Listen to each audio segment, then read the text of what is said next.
Okay, here with Two Oaks Farmstead, we are about to embark on a new project. We've been planning it for a little bit, and it's an animal village. We would like to get all of our animals into one spot, and we've decided on a spot back here behind the hoop houses and stuff, and we've gotten it started. After a little while of playing with the plans, we have settled on one, and we are now forming up a frame for concrete, which is only going to be, there's going to be a slab under our rabbits.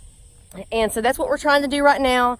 My husband's been out here digging holes, and we've put a string up to straighten up the front, make sure we have it exactly where we want it. And right now what we're doing is we are measuring and squaring off where the rabbit pen is going to be, and we're going to build that frame up and get ready for concrete.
Well, now that I'm good and exhausted and really hot and sweaty, we finally kind of got the framework and stuff up for this. I wanted to show you what we've done so far.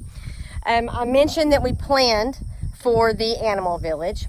It's going to be a long row of animal housing and just different sections for each kind of animal. And the only part of it that's going to have the concrete base is where the rabbits are. Mostly because we don't want them getting out and about and eating the grass and getting parasites and what have you.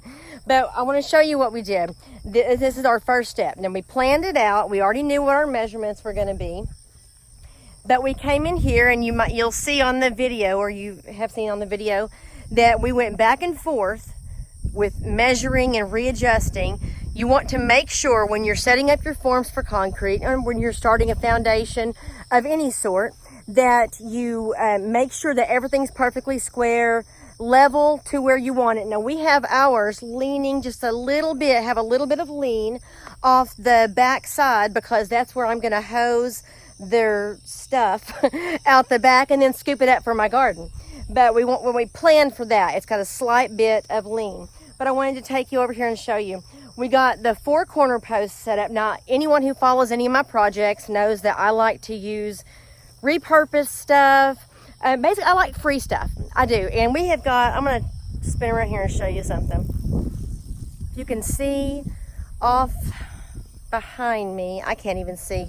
But we have got piles and piles of wood and pallets and just stuff to be able to use for our projects. And that's what I really like to do. I want to spend very little on these farm projects.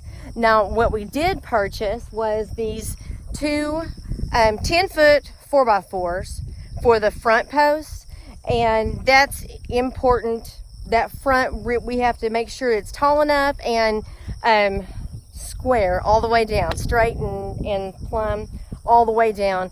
And the only way that we had of getting the height that we need was to go by those posts. Everything else, however, will be the stuff that I've collected. Like, for instance, these telephone poles. I used them over at our other farm for our boys' fort, and it needed to be taken down so we can reuse them again. Love repurposing. But my husband, we marked off and we did the squaring method. I don't know if you know this one, but I'm going to tell it to you. When you get your corner set, it's called a 6-8-10. You measure from your corner, you measure 6 foot out one way, make a mark, and 8 foot out the other way and make a mark. And then you take your tape measure and come between those two diagonally. And if it's 10 foot, then it's square. And otherwise you have to kind of readjust it a little bit until you do have square. Very important to get it square. Anyway, we've got our post holes dug. We've got the frame set up for where the concrete's going to be poured and post in there. I'm going to step out here and show you. What we did was we braced, once we got everything in and screwed off, we braced up as best we can. These treated posts they're wet. They have a real bad tendency to curve on you. We did the same thing up with one of our other builds. We put them up. The next day, they look like an S. So we didn't want that to happen here.